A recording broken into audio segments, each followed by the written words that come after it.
My sister cheated on my husband for 2 months, got pregnant, and then had the nerve to leave me for good so she could live with him, even though my parents were okay with it. Wes, I'm 32, the love of my life, and I got married 3 months ago after being together for 4 years. And now I'm getting a divorce, and everything in my life and family has broken down. My friends are the only ones who can help me because my family isn't there. I praise God for them. I would be a bigger mess if I didn't. I don't understand why this happened or what I should learn from it. I only know that this is unfair, and I have no idea what I did to deserve to be locked up in such a terrible place. A sister of mine is named Meg F34. It's always been nice to be around Meg. Because we are not the same age, we never had the chance to become sisters. I wasn't even a teen when she went to college out of state. We didn't really hate each other before, but now we do. But when we were kids, I don't think we hated each other, at least I didn't. But we also weren't your normal best friend-sister pair either. This isn't about Elsa or Anna. Just like other kids. Our parents never pushed us to make friends. Our family did things together, but she and I were free to be ourselves, which was great. When I went to college years later, our relationship got a little better. We might have been able to connect better because we were both adults. She went to a different college than I did, and we lived in different states. We kept talking more than before, though, so hearing this from her was the biggest surprise of my life. I met Wes when I was 24. He came to celebrate because he used to go to my college. That's where we met, hit it off, and soon after began dating. By the second year of our relationship, I had told my family about him. We got married 3 months ago after he asked me to marry him a year before. I am not going to lie, my life was great. My girlfriend is great, and she loves me. I also had a great job in a field I picked. It was also going well for Wes. Up until 3 months ago, everything was going great. Meg's personal life was harder, though. She married a man no one liked when she was 25. We told her many times that he wasn't right for her, but she wouldn't change her mind. We had no other choice but to leave her alone. The marriage was not at all happy. He tricked or pushed her into leaving her job, which she did. This made her financially dependent on him. My parents and I asked her a lot of times if she was okay with it, and we promised to help her leave if she wanted to. But she always said no, and told us not to get involved. We finally broke up when she told me I was out to ruin her marriage because I didn't have anyone of my own. That was 5 years ago before I met Wes. I knew it wouldn't help to fight with her, or try to get her to see sense. She acted like she couldn't see and only wanted to be loved, and any help she got was seen as rude. I didn't talk to her about her jerk of a husband again after that. We didn't talk to each other much for more than 2 years. We split up when I was 25 and she was 31. Because I didn't want an award at all, I never asked her why. I always said no when she tried to talk to me about it. You could call me harsh, but I no longer had the ability or desire to take part in it. For years, I tried to look out for her, but in the end, I was blamed and shamed, and I had no plans to get involved again. She was really mad about it. Because I thought she needed help at the time, but I wasn't there. This doesn't mean I was mean or nasty to her on purpose. We made up in the end and spent time talking and hanging out. She had moved to my state and told me about her problems, but I never gave her any help. It was okay for her to cry and complain, but I wasn't going to talk about her ex-husband. She knew this, and it annoyed her so much that she would sometimes try to get me angry to get me to say something, but I knew better. Dad, on the other hand, never got how my sister and I connected. He used to protect her by saying that her husband had harmed her good sense and that I shouldn't blame her for that. This is how he says people act when they are in love, or when they have made a bad choice for themselves. No one likes to own up to a mistake, especially when other people have told them not to. I agree with what he said, but calling someone a homewrecker is rude and disgusting. No one likes hearing "I told you so." I was not going to stand it. The fact that she had an affair with my husband while accusing me of being a housewife is also very funny. Anyway, I thought Wes and Meg got along fine. Wes didn't spend much time with her because I didn't spend much time with her. We got together whenever we had time, and he always felt sorry for her more than I did. During the time I knew him, I didn't know they were involved. They didn't meet very often. I never thought I'd have to worry about something like this because Wes was never the type of guy to cheat. Our wedding was 3 months ago, and everything went really well. Everyone came to our great wedding. We put off our vacation so we could go on the Disneyland cruise instead. It was amazing. It dawned on us that we wouldn't have time for 2 big trips. We worked on decorating the house right after the wedding. The house was in his name, and I moved in with him. For the first few weeks, everything seemed fine. A month ago, my dear sister called me crying and saying she needed to talk. That's why I spent a few weeks with him. I told Wes I didn't want to listen to her cry again, because I was tired, and for once, he agreed. I had no idea what would happen. I told her I had to skip the meeting because I was busy. I asked her to come over and Wes was there too. She looked uncomfortable, and Wes, now that we look back, he seemed to want to be somewhere else. I heard that she was pregnant, and then began to cry. She told me that Wes was the father before I could ask any questions. It took me a moment to figure out what she meant. As I looked at her and Wes, I couldn't help but laugh. To his credit, he was just as surprised as I was. I thought it was a big trick. Wes didn't laugh though, and Meg kept crying.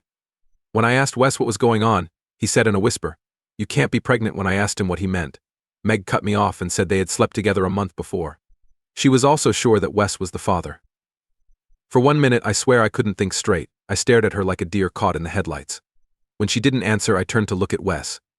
He broke down in tears and said it was an isolated event that didn't mean anything and that he never meant for her to get pregnant. As if that were the matter, I told her and Wes to leave. I needed some time to think about what had happened because I couldn't look at them anymore. Meg looked at me like I had done something terrible. She was so rude as to say that she should stay at the house since she was pregnant and I wasn't. There was no way I wasn't going to slap her right then. I was shocked when I looked at Wes. He told her to leave, and she did. Wes also left, but I don't think they did so together. Who knows at this point? He could leave with her for sure if he could get her pregnant. I think I sat there for hours without being able to focus. I had no thoughts at all. I have no idea where the time went, but Wes called me a few times during that time. I had turned off my phone though, because I didn't want to talk to him. I didn't believe he would lie to me like this. That's not something I thought he was able to do. I couldn't accept that Meg had lied to me because I was still shocked by what my husband had done. After that, I saw a text from her. The list goes on. It always appeared like I was the last thing on her mind. I'm not saying I was perfect, but I was always there for her. I will always adore my sister, and I believe she loves me. But I also see that she is too self-centered to notice how badly she treats me. I need to focus on my son, and I can't handle Mia's immaturity right now. Do I regret letting her move in with me? No. Do I regret not throwing her out in May? Also no. To be honest, I think I needed it. Knowing I tried has always helped me fall asleep at night. Plus, living with Mia wasn't all bad. At first, it was entertaining to follow her through the Drake-Kendrick Lamar feud. My sister and I are on speaking terms. She was upset at first, but she got over it after realizing that no one was truly on her side. She has resumed weekly visits to our parents' homes. I don't miss that lifestyle. Mia despises it since it takes her longer to get to her lessons every morning. She has apologized, but I refuse to let her move back in with me. My son will turn 1 in a few weeks. Mia is invited to his birthday party, but I don't expect her to show up. My fiancé and I are getting married in less than a year, and she has been invited. I hope my sister can learn to be more sympathetic, and that our relationship improves someday. But I'm tired of being the only person who works hard. This will be my final post. Thank you, Reddit. Comments where Uppy has answered to not regretting enabling Sis to stay initially. Oop, I don't regret anything. I realized I couldn't keep giving my sister these chances. And I don't think I could have done it without knowing I tried. Simply be conscious of her feelings in the lead up to your wedding. She could show up satisfied and eager for you, sulking or being convinced by her friends or TikTok to turn up only to cause problems. Shredded, inappropriate dress, bridal gown, unusual hairstyle, who knows? Unfortunately, security exists for such people. Oop, nah, these things demand effort. At worst, she will sulk throughout the wedding. I know no one would back her if she did something more severe. Comment on her. Dad sounds like he's still enabling the sister, but my father's position here has little to do with enabling Mia. He's always expected me to go out of my way to serve others. That conduct has recently improved, but there are still indications of it here and there. Next story, boyfriend became obsessed with rock climbing, quit his job, and now works at a sandwich restaurant. When I got pregnant, hubby, I selected a competition over my scan. My spouse is obsessed about climbing and bouldering. He plans almost his entire life around it. He is pretty good at it, and has even been partially funded. He gets discounted stuff through sponsorship rather than money. We met while climbing about 4 years ago, when we were both in relationships and became friends. While I've known him, he's grown increasingly committed to the lifestyle. He sold his car to pay for his climbing holiday. He was halfway through his engineering degree when he stopped attending college owing to scheduled difficulties with contests. His real-life friends have all gone on in various ways, As a result, most of his friends share his enthusiasm for climbing.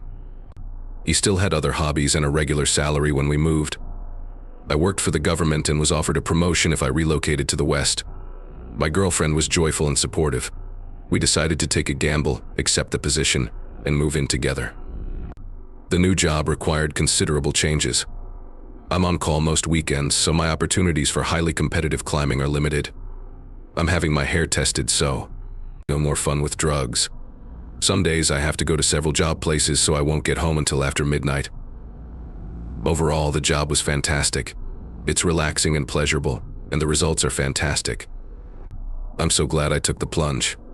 My partner, on the other hand, has taken an entirely different approach. Back home, he worked a 40-hour work week with benefits. One of his climbing buddies found him a job at a sandwich restaurant working the lunch shift. He underlined that it would be temporary while he looked for something better 6 months later. He is still there and has no intentions to leave. Why? Because it corresponds nicely to his climbing schedule, and all of his coworkers climb. In his defense, he lives a fully minimalist lifestyle. No car, no insurance, and minimal possessions. He can get by with very little, which is financially responsible for his income, but he has no savings. Any extra money is spent on climbing equipment, food, and travel expenses like gas, flights, and bus tickets to competitions. Don't get me wrong, I'm still a competitive climber who excels at it, but all I want to do is have fun and meet new people. My guy was extremely laid back. Think about it as well. But because the bar is so much higher out here, he's dedicated himself to improving. The other ascending brothers love it, and they all benefit from one another. And let me tell you something, most of those guys are horrible. They're almost all single, and one wears a wedding band with climbing etched on it, broke and shameless. Like musicians, but not quite as cool. The last time I was there, one of the guys told me I should buy the drinks because I had made a lot of money. When he's not climbing with the men, he watches the same climbing videos on YouTube and reads climbing forums, researching new equipment or obsessively checking, increasing scores. I feel like all we talk about or do now is climbing, and I'm getting quite frustrated. I've considered making other plans, but he won't commit because he's waiting to hear about climbing. If you don't have a car, you're stuck watching the guy drive away. I even tried to plan a trip to New York City for his birthday, but he says he won't be able to go until he finds out whether he has enough points to compete in a world-class climbing competition in August. And then, despite using birth control, I fell pregnant. He helps in small ways, but is afraid to cancel a climbing trip to attend the prenatal scan. When we talk options, he says he doesn't think we're in the right place. I've never contemplated having children, but his response makes me feel sad. He thinks I'd make an excellent mother, and he hopes to have children eventually, but not just now. After speaking with my parents and friends, I decide to terminate. He arrives for the procedure, and the doctor tells us that I couldn't have kept it in anyway. My lover appears truly relieved. Now, his tone suggests that we had no choice. We wouldn't have gotten it regardless. He has moved on, but I am still heartbroken about it. Reddit, I'd like to chat with him. Regarding all of these feelings. We're truly growing apart. I still think he is gorgeous, but I don't want to have sex with him anymore. I'm afraid I'll become pregnant again, and because nothing has changed in his situation, he'll continue to choose climbing. He's evolved into the people we used to make fun of. People that live in a van or a tent at popular climbing spots and eat, sleep, and breathe climbing. On the one hand, I'm glad he's happy out here, but on the other, I struggled to relate to him.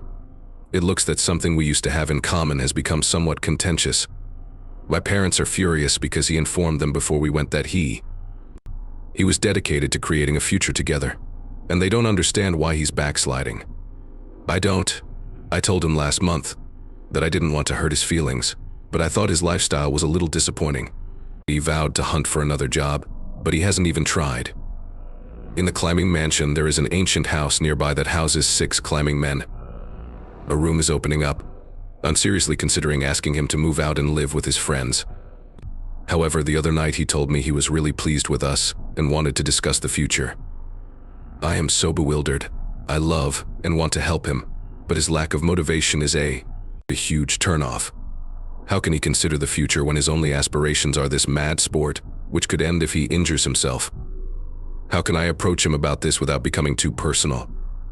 I want to do it quickly because he asked one of my close friends about ring shopping. Good Lord, I do not want to be engaged right now. Help. Update. I didn't think anyone would care about an update, but I keep getting private messages asking what happened. I've gotten more messages than responses to my post. Apparently, many of us have dated climbers. To summarize the story, here is what happened after we posted. Work had slowed, and while I was still doing occasional overtime, I wasn't going to work sites as frequently. We were spending more time together, and I felt like one night in particular was a good time to bring up the subject. The conversation went nicely. I told him I was frustrated because he was always talking about starting a new job, but never followed through. I gave him 2 separate work flyers that I thought would be right up his alley. One was for climbing cell phone reception towers. Come on. Even I find it interesting, whereas the other was for an engineering assistant. He basically remarked that he recognizes that his current work has no future, but it pays well and he enjoys it. I told him I understood, but I was considering if we should discontinue living together. This turned into a disagreement over responsibilities, money, and most significantly, what we wanted out of the future. He reiterated his wish for.